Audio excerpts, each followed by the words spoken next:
Zeid Hussein, the UN High Commissioner for Human Rights.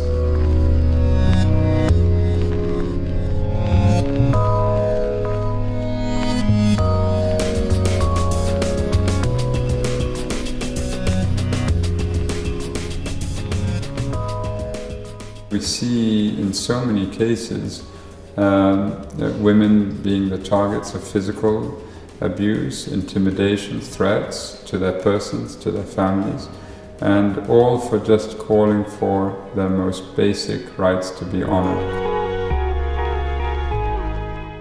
The date which marked the start of the work this office coincides with the Beijing conference, so we were twinned at birth, basically. The work we do in promoting and defending women's rights, of course, is central to the overall mission pursued by this office. It's very much core to everything we do and believe in. In every part of the world, more can be done to ensure that women's rights, access to employment, health, control over their lives, decisions in all aspects of their lives are safeguarded and supported.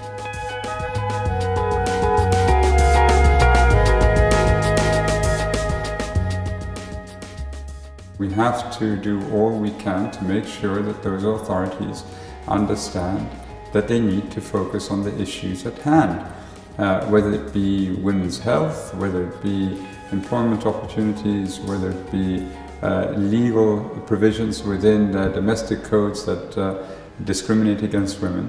In all of these aspects, we expect the authorities to talk about the issues and not to attack the very brave, courageous women who stand up for their rights. In certain situations, the threats they face would be similar to their male counterparts, but in others it would be more pronounced. The society makes the fight more difficult from the beginning. It doesn't mean that the human rights defenders are deterred by this, but it creates an extra barrier for them to overcome.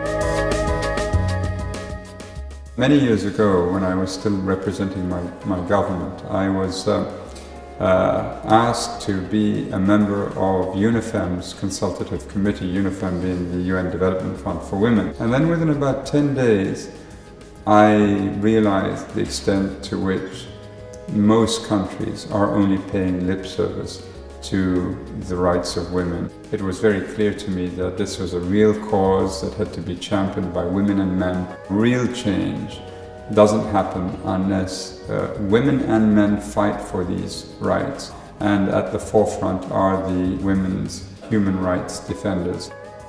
The world would, I think, look different if the structural prejudices were removed, so women will enjoy the same opportunities in life as men.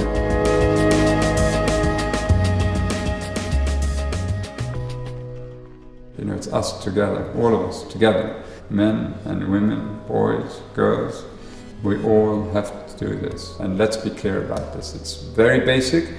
You have to be a defender of women's rights to be counted amongst those who defend human rights.